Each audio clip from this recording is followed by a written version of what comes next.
At its very core, drug science must remain independent. This means we don't accept sponsorships.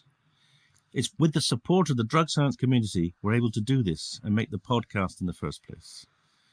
If you're able to become a drug science community member and support the show, you too will be supporting the dissemination of evidence-based drug policies. Without you, none of this would be possible.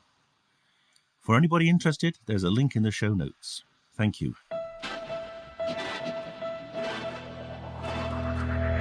Hello and welcome to the Drug Science Podcast with me, David Nutt.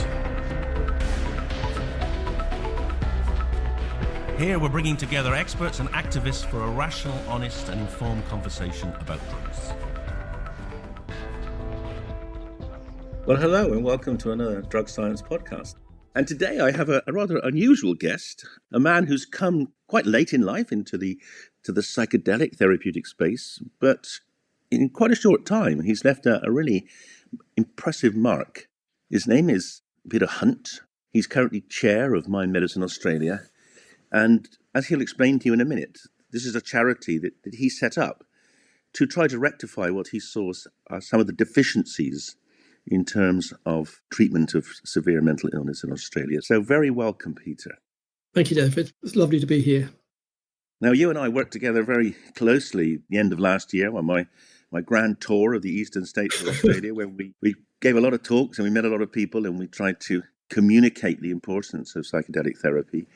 And as I think we'll come to later in the podcast, it was rather successful. We had a good outcome. But during those weeks I spent with you, I discovered your backstory is really rather impressive. And I'd love you to share with my listeners that story. But before we talk specifically about the mental health aspects, maybe just give them a little brief background before your previous life when you actually were working outside of this field. Just introduce yourself to the audience, going back to your childhood in Britain. Yeah, no, you just mentioned I was born and my early life was in the UK, down in Sussex. At the age of 13, my father unfortunately committed suicide. Unbeknown to the family, was going bankrupt and dealt with it in that way. The net result of that was that my mother was offered the opportunity of bringing me out to Australia. With bankruptcy, we obviously lost everything. So there was not a lot to keep us in England at that stage. She was offered an assisted passage by the Australian government, as I was. And the net result of that was when I was 14, I came to Australia. I think the effect of what happened to my father showed itself in the fact that I suddenly became incredibly studious at school and then through university.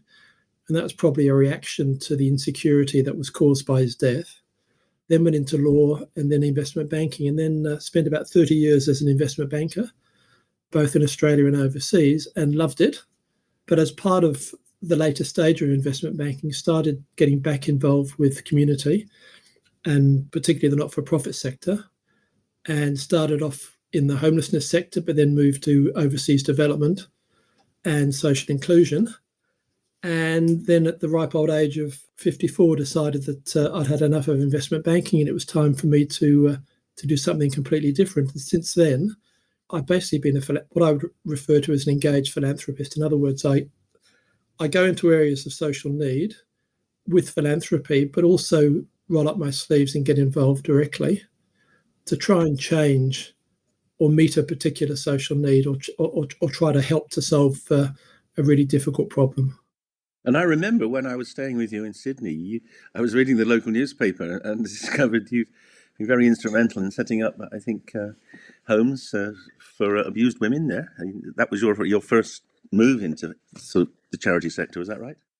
It wasn't my first move, but that's an organisation called Women's Community Shelters, which I set up 11 years ago, and is now one of the largest shelter operators for homeless and at-risk women in New South Wales, and I think will shortly be expanding into Victoria. The unique thing about that particular charity is it's a community-based approach where we work with people in communities that need shelters and need transitional accommodation for homeless and at-risk women. And we really empower them through knowledge and some funding to start their own shelters.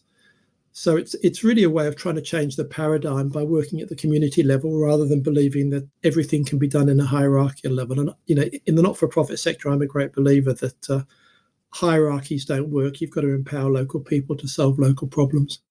And then you say you moved 4 or 5 years ago to set up Mind Medicine Australia. So tell us about that. What is it and what's its aim?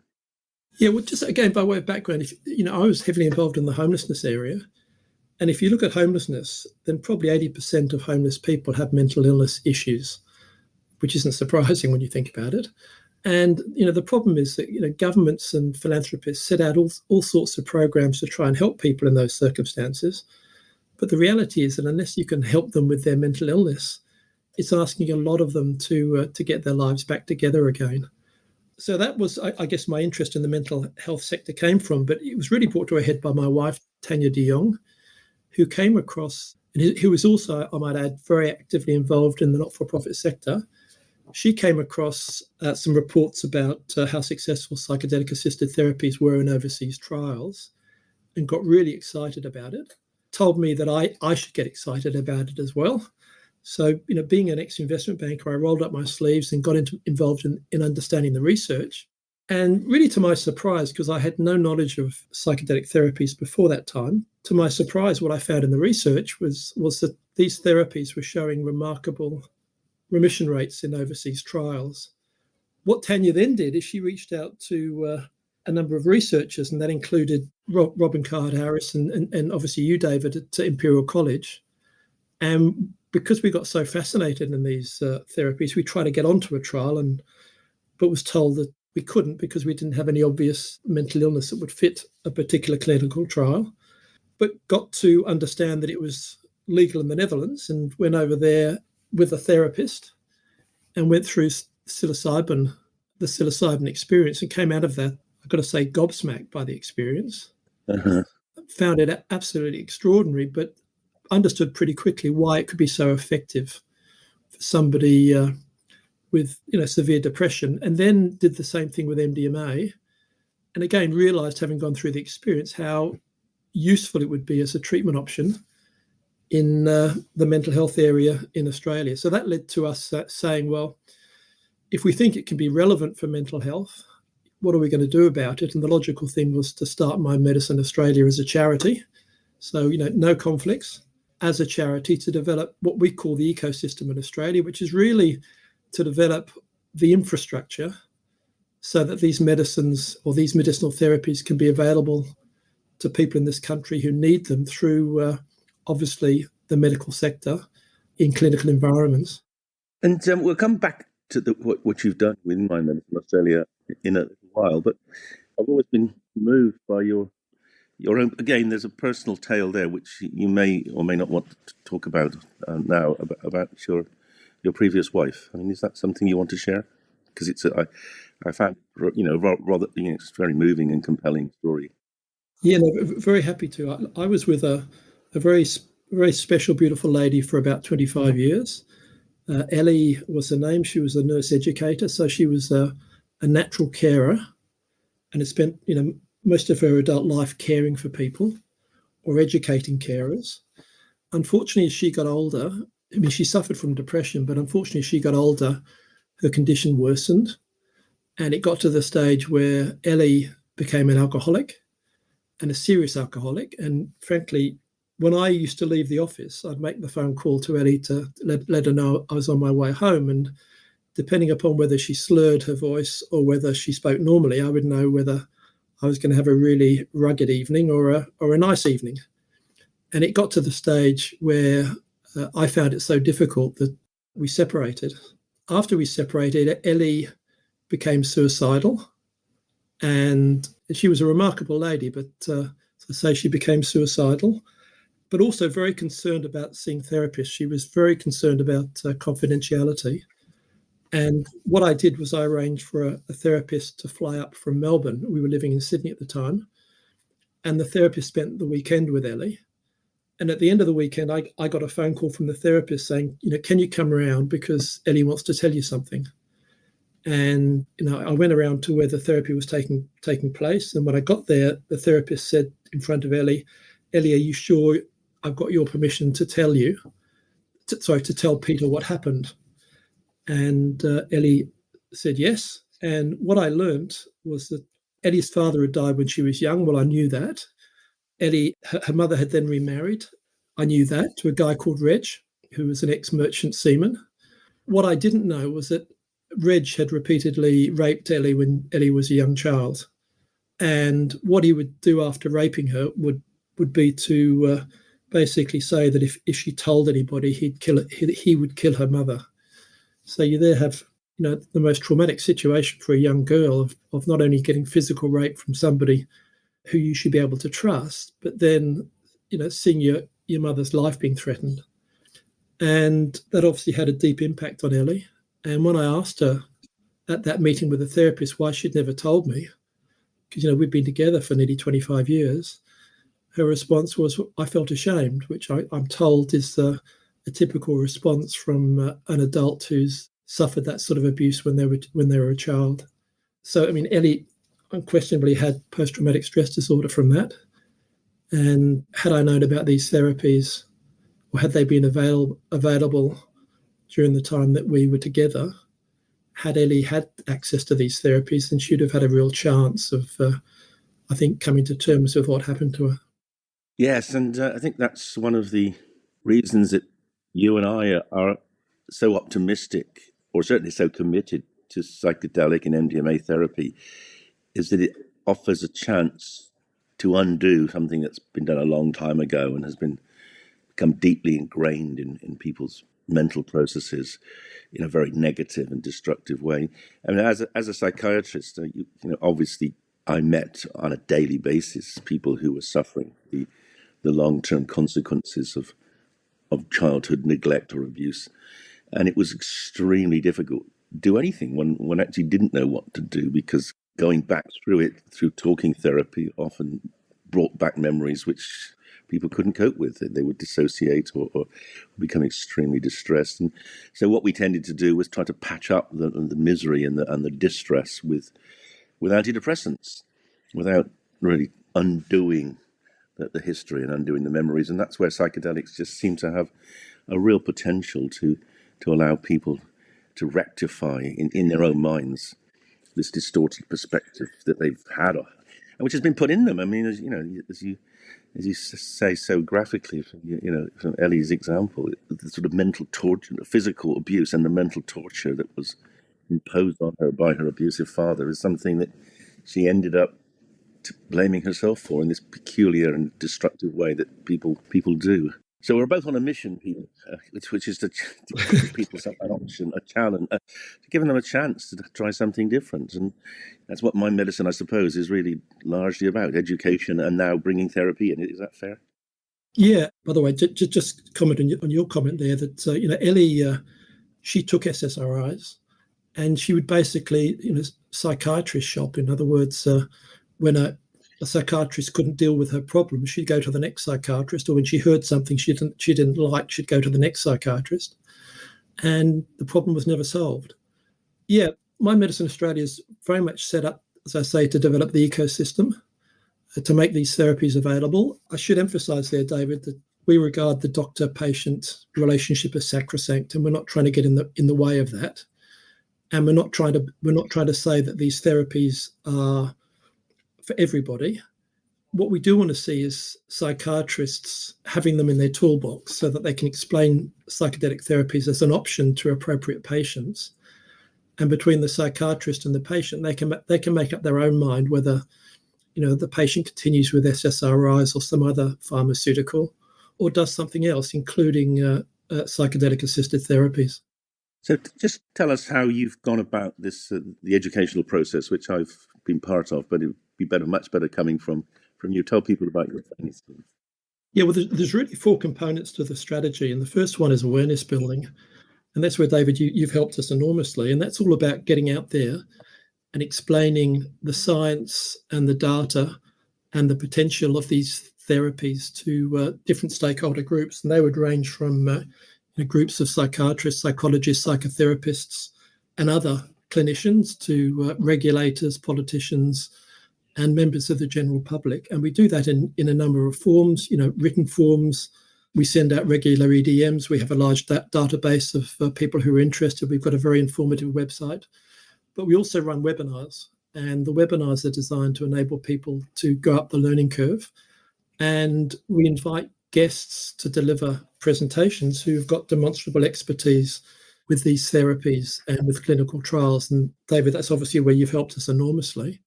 I must say it's been fun doing that, because you do have you have a lot of people on these webinars, and they're all very both interested and questioning, so that you've got many of them do have professional backgrounds in the field, and so they're learning experiences for the teacher as well as the student, which is good. The other thing about that we do with these webinars is that, whilst I think people in Australia generally realise that all is not well with mental health, and most of us know somebody who's suffering from some sort of mental illness, I think it becomes quite confronting for a person to realise that the mental illness epidemic is as bad as it is. In Australia, they talked about 1 in 5 people having a mental illness pre-COVID. So, and we know it's now worse than that. So just taking people through that actually has an impact. But the second thing that has a real impact, and this is, I think, for people who don't work in the mental illness sector, is the fact that the treatments that we have available just don't work for a large number of people. And so for those people where treatments don't work, you can offer them all sorts of support, but actually you're not getting to the hub of the problem, which is the fact that the treatment's not effective. And when we give people that context, and then we start talking about the results that you and others have achieved, David, with these therapies, it really opens people's eyes that there is another way to hopefully develop an environment where we get more people out of the sector because they're well, not because they've just lost interest because they don't see the mental health sector as being supportive for them. That's a really good point you make there, Peter, because yes, we talk all the time about the scale of the problem, but often we don't realise that could come across as being defeatist or overwhelm people, and it is important to emphasise that these innovations actually could transform at least a significant proportion of that problem. Yeah. That's exactly right. So, the first area is awareness. The second area was that we sort of predicted that even if we could explain or convince the regulators about the merits of these therapies, the likelihood is they'd come back and say, well, they look interesting, Peter, but you haven't got any people in Australia who understand how to use them. So that then led us into developing a certificate course in psychedelic-assisted therapies. It's run by clinicians. David, again, you've been a wonderful supporter of that and a presenter in that course. The course gets amazing testimonials from clinicians who do it. We've now trained about 240 psychiatrists, psychologists, psychotherapists, and other clinicians. And we'll be training another 100 to 150 this year. And that's all designed to make sure that we've got clinicians available to enable these treatments to take place. And the other thing we've done as part of that is we've just got ethics approval for a healthy persons trial, which will enable therapists who graduate from that course or clinicians who graduate from that course to be eligible to actually take these medicines in a clinical environment to really understand what the patient will be going through. Oh, excellent. And where will that be run? Or is that several centres or one? That'll be run out of Sydney and Melbourne. It's a really interesting trial because there's going to be EEGs on the brain to understand what's happening before and after and during. But the second thing about it is it's going to be done in small groups, so you start to better understand group dynamics. And the third thing, and this is qualitative rather than quantitative, the leaders of the trial will be asking for feedback from the clinicians who go through the experience about why they think it's beneficial to a patient, if they do think it's beneficial to a patient, and what they've learned from the experience. And we think that that information could actually be very useful for developing better protocols going forward. Oh, there's no doubt it will be definitely feedback in a useful way, no question. And we're looking to do something similar here with drug science in the UK with psychological therapists, but we haven't got off the ground yet. So that's exciting that that's when will you start? Do you know this protocol? Well, I hope in the next 2 months. I mean, we're currently in the process of applying for import permits and getting the medicines into the country. And is that for both psilocybin and MDMA or just psilocybin? That's for both psilocybin and MDMA for that trial, yes. Exciting. And the other part of that, David, which I know you know about, is that we've entered into a supply agreement with Optimi out of Canada for medical grade MDMA and medical grade psilocybin. So medicine supplies won't be an issue in terms of this authorised prescriber scheme, which I guess we'll talk about shortly. Yeah, no, that's one of the great advantages of being a philanthropist is you can make your decisions. You can fill all the boxes in, can't you? So actually getting supply has always been something that's been a challenge to us in our research, and we've obviously always had to do it through commercial suppliers who always want something out of it. Even though they discount it for us, there's always some contractual issue. But you're autonomous now. You essentially can basically order it in, and then your researchers are free to use it as they like. That's right. And when you think about the mission of My Medicine Australia, it's really to make these therapies available to people who need them through the medical sector, but in an affordable way. And affordable means that the person who lives off social security and is really struggling, but has a need for these therapies, also has the option of taking them, and that cost isn't going to be an inhibitor. No, that's superb. You can do that. So that's the second. Then the third, what's the third prong? Well, the third prong is working with the university sector. Mm-hmm. And the reason why that's so critical is obviously that most of the trials are done out of the university sector and overseas. We've now had a real resurgence in Australia in this area with a number of trials taking place. So the work with the universities is all about supporting trials, but also looking for grant money to support university trials. And there we presented to the then Minister for Health in Canberra and advocated for a grant round for psychedelic-assisted therapies. And the net result of that was the government doing a $15 million research grant round, which has supported a significant number of trials in Australia. So this was one of the reasons that I was keen to engage with you and Australia, was because Australia was the first country where the government itself said we should be investing in this area because it's clearly something that's important. And so you were the first. You still are in a way. I mean, there's not been a similar sort of open call for government-funded psychedelic research anywhere in the world since. I mean, there are specific grants have been awarded by NIDA and that, but there's not been this open call. And can you tell a little bit more about the process by which you managed to lever this, or maybe you didn't have to lever, maybe they were really willing to give it to you, but what was the technique you used? Well, the technique was to advocate with the Minister for Health at the federal level. The way we got in was to obviously talk to the advisors to the minister so that they understood the relevancy.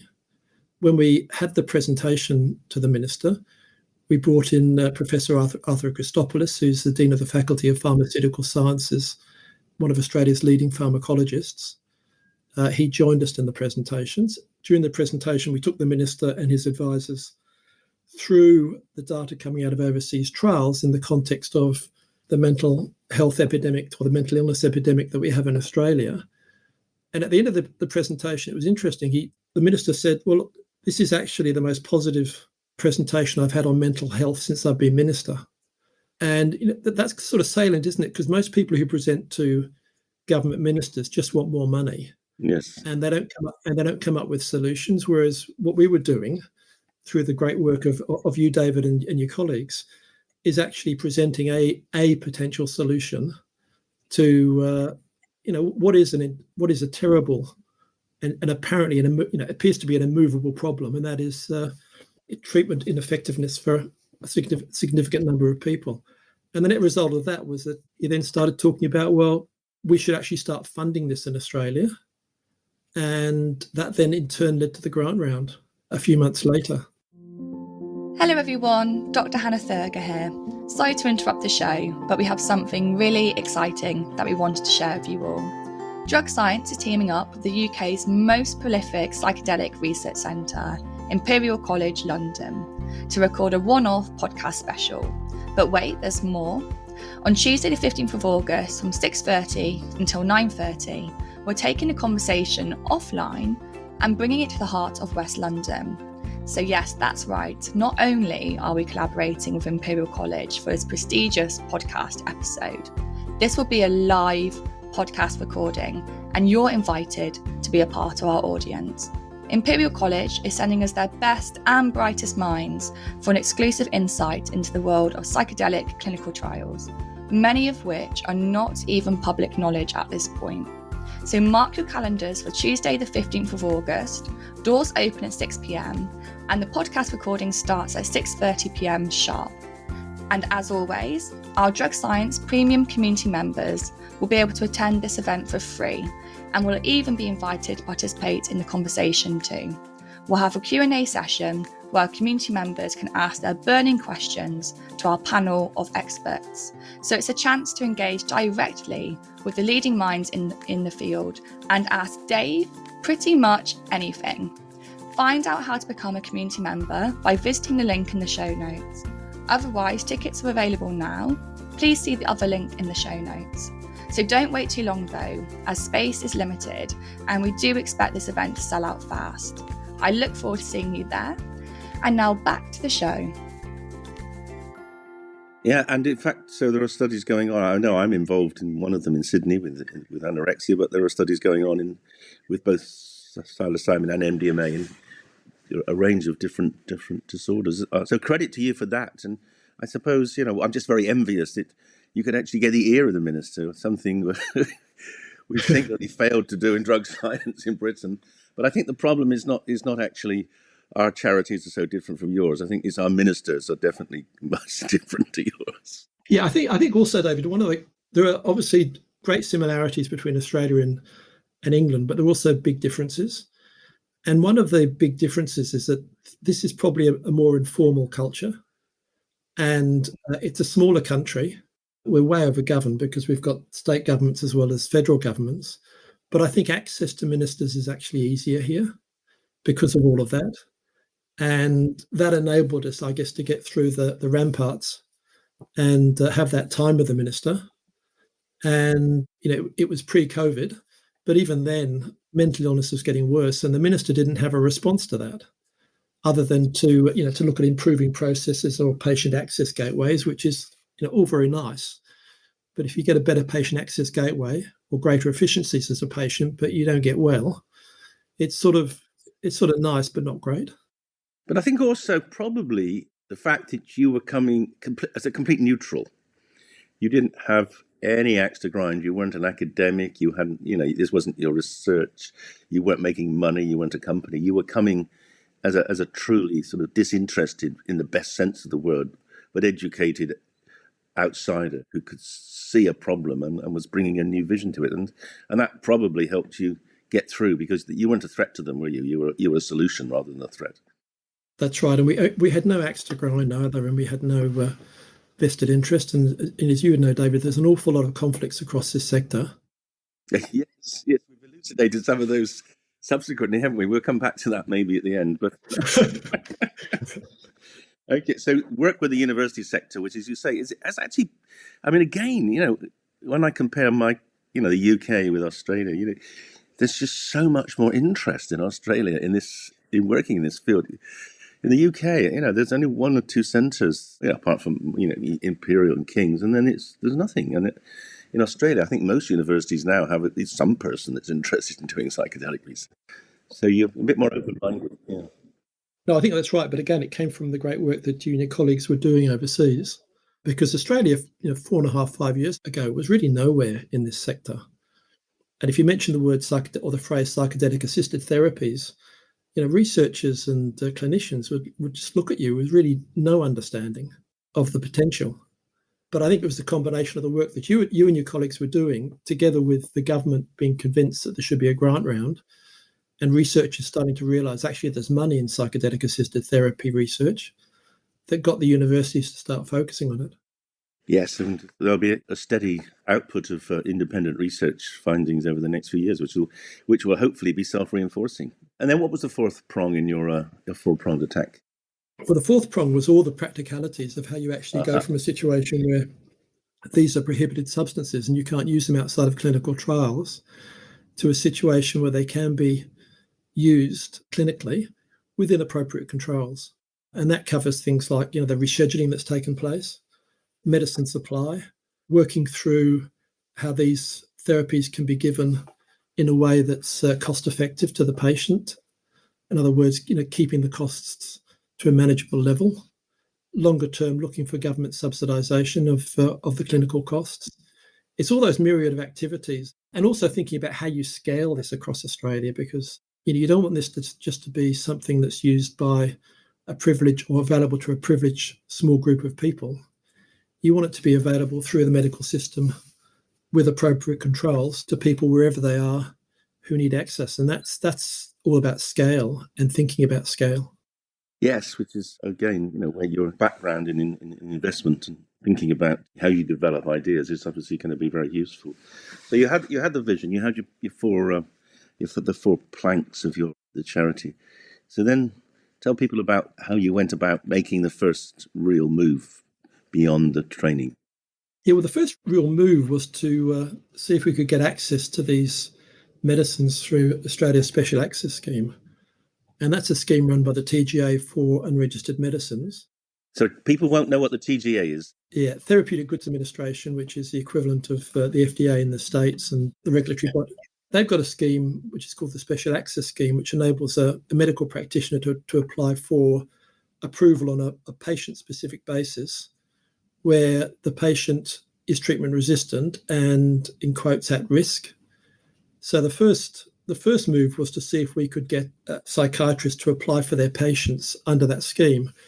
And we found that the TGA was actually very receptive. I think we had about 30 approvals given by the TGA, covering both MDMA and psilocybin. And they were giving approvals within about 36 hours. So it's pretty efficient. It was pretty efficient. But the problem is that health responsibility in Australia is divided between the Commonwealth Government and states and territories. And the states and territories didn't recognise a Schedule 9 substance as a medicine. So there were no patient permit systems available around Australia, even if a doctor had got Special Access Scheme approval from the TGA, which would mean, ironically enough, that a doctor who got Special Access Scheme approval from the TGA and then took possession of medical grade MDMA or psilocybin in accordance with that approval would actually be breaching recreational drug laws at the state and territory level. So, that looked like it had potential, but clearly there was a barrier there at the state and territory level. So then we started looking at rescheduling to Schedule 8, because, if a medicine is in Schedule 8, then in most cases you don't actually need a permit access approach at the state and territory level, because they all recognise that Schedule 8 medicines are medicines. So I'll just clarify that for the UK and listeners. So that's Schedule 8 in Australia is equivalent to Schedule 2 in the UK. So currently in the UK, psilocybin and MDMA are Schedule 1 drugs. And Schedule 1 essentially says these are drugs that are very dangerous, very addictive, and they have no useful medical value. And that's your Schedule 9. And your vision was to get them into 8, which says basically they are medicines, and they actually do therefore have medical value, and therefore are safe enough to be used. So that was the challenge. Yeah, and there's recognition that Schedule 8 is controlled medicine, so we always knew there were going to be controls imposed by the TGA if we were successful, but that's okay, provided those controls are manageable. So you pursued this national campaign to get the rescheduling, and quite a few setbacks before you achieved it. But you didn't give up. Talk us through some of those. It was a long, drawn-out process. And to reschedule in Australia, and I presume it's the same in the UK, David, anyone can apply for a rescheduling. But once you apply, then there's a process you've got to go through in Australia, which takes about 9 or 10 months. There are 2 public submission periods where members of the public can comment on the application. There's an interim decision given by the TGA and then a final decision.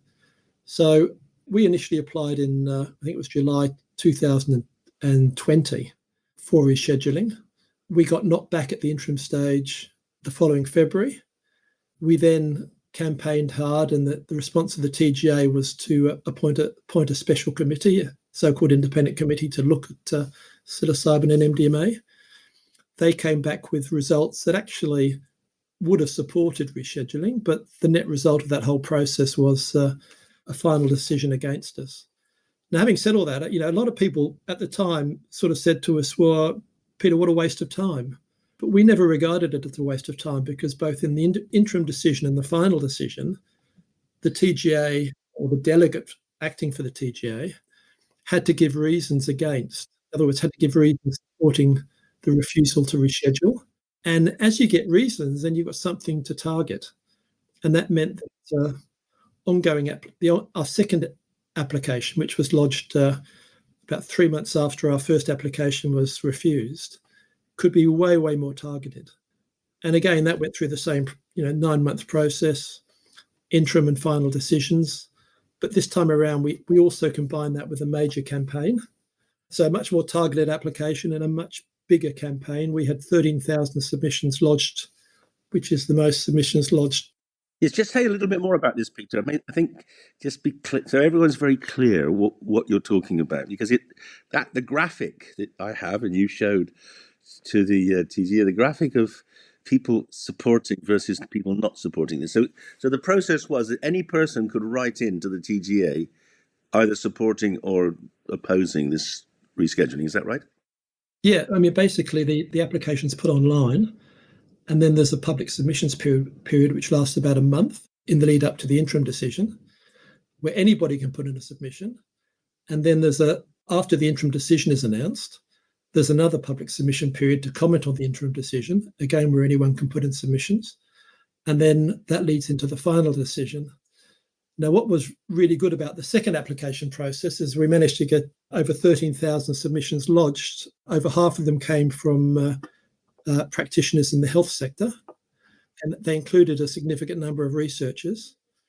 Of the 13,000 submissions, over 98% were in favour.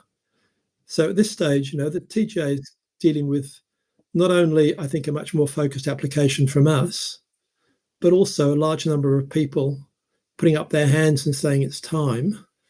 And when you get that sort of number of people putting up their hands and saying it's time, it also becomes a political issue as well, because 13,000 can quite easily become 100,000, where there's momentum, and we clearly had the momentum. The other thing I say we did, David, is you were very kind to provide an expert's or a letter that went into our application about the safety and efficacy of psilocybin and MDMA. And we had Professor Christopoulos, who I mentioned before, do the same. And then after we failed at the interim stage this time around, you were good enough to come and spend three weeks of your life on what was an incredibly demanding roadshow to explain to people why the interim decision was wrong and why the final decision should be in favour of these therapies or these medicines being rescheduled on a restricted basis into Schedule 8. As and we'll say in a minute, you won which was great. But what was also really telling, there were two things that I found really telling about this process, and they were both about transparency. I mean, one was that those 13,000, or 98% of them, the people declared who they were. But the ones who were opposed to the rescheduling, they didn't declare who they were. They were secret. And so you couldn't really judge what the basis of their thinking was, and whether it was actually related to evidence or some kind of moral position. So that even the ones that opposed it, even they're very small, they were less compelling even than they could have been, because they wouldn't declare who they were. But the other thing that we worked hard on that I found disturbing was the fact that the so-called experts, the psychiatry experts who were opposing this process, again, weren't open. We didn't know who they were. It was a black box, wasn't it? It was a hidden committee. Yeah, that is interesting, because you're referring there to the Royal College of the Royal Australian and New Zealand College of Psychiatrists, and there you've got a situation where their position is determined by a committee. They produce an information memorandum which they publicise, which, as you'll recall, David, contained a significant number of errors. But you never actually know who's on that committee and who's been part of that decision-making process, and how the draft information memorandum is vetted to ensure correctness. So you're not dealing with identified human beings, which makes it more challenging. And one of the things I found most frustrating about the block initially was that they seemed to be using completely different standards. When you compared their report on psilocybin and MDMA with the one that they had previously written, which allowed ketamine, you could see that clearly using different standards and actually exposing the fact that they were approaching the two separate medicines from very different positions. One was trying to find reasons not to approve, and the other was trying to find reasons to approve. That actually was quite telling in the end, wasn't it? You could see that it undermined their case, really, because they weren't consistent and transparent in the decision making. That's right. You did a wonderful letter explaining the lack of consistency between their treatment of ketamine and their treatment of psychedelic psilocybin and MDMA. And it was very telling. And, the college, unfortunately, in Australia has got a reputation for being very slow with innovation, despite, you go onto their website and it's all about innovation. In actual practice, they haven't got a strong reputation for innovation. And in a sector that, unfortunately, doesn't provide effective treatments for a large number of people, that sort of approach is not great. But the TGA came to what we would agree was the right decision, and that was a very memorable day, wasn't it? Yeah, it was a very exciting day, and we'd obviously hope that this time around it would be different. But at the end of the day, it's if you're in government, it's much easier to say no often than it is to say yes. And to the credit of the TGA, they did look through the facts and the analysis, and they came to a conclusion that actually within the constraints that they drew up, it was appropriate to reschedule, and all credit to them for doing that. So let's be very clear on what the rescheduling, you explain to the listeners exactly what the rescheduling says in terms of the two disorders. Yeah, what it says is that MDMA and psilocybin are only rescheduled to Schedule 8 in relation to application by psychiatrists for patients with treatment-resistant depression, obviously psilocybin, or treatment-resistant post-traumatic stress disorder, which is obviously MDMA. Any other use of those substances remains in Schedule 9, including, oddly enough, the use of those substances in clinical trials. So it's a limited rescheduling, but frankly, there are a huge number of people who've got treatment-resistant depression or treatment-resistant PTSD. So it's a good start. Yes, and you're the first country in the world to have done that, and such credit to you and MMA for pursuing it. But how are you going to roll it out now? So that, in a way, that was the easy bit. Now the challenge comes. Well, the other part of the equation, which is actually, whilst it requires a few hurdles to overcome, is actually pretty good. And that is that rather than using the special access scheme for these unregistered medicines, which would have obviously required patient-by-patient approvals, what the TGA has done is brought it under what's called the authorised prescriber scheme. And that means that a psychiatrist must become an authorised prescriber. So to become an authorised prescriber, you need to go before an ethics committee and get the tick from an ethics committee, and then take that bit of paper to the TGA to become an authorised prescriber. But once you are an authorised prescriber, you haven't got to go back to the TGA or any other regulatory authority for every patient. You just have to report back every 6 months on the number of patients you've treated and the number of new patients you've treated, which means that, yes, there's a bit of a hurdle getting authorised prescriber status, but once you've got it, then it's pretty unbureaucratic. Yeah, and so how is it going to work then? Let's finish on the future. How are you organising things in Australia so that we can have access to the medicines and patients can have access to therapists? Well, the first thing is to provide support for psychiatrists seeking to become authorised prescribers. And what we've done there is two things. The first thing is we've taken advice from one of the major law firms down here on a state-by-state basis so that a psychiatrist in, say, New South Wales can access legal advice on utilising these therapies in New South Wales. And that applies to psychiatrists around the country. That's the first thing. The second thing, which we've talked about, is continuing our education program to train psychiatrists and other clinicians. The third thing is we're putting together some resources for psychiatrists who are seeking to prepare their submission for authorised prescriber status. So that's getting people through, if you like, the door so they can actually use these therapies.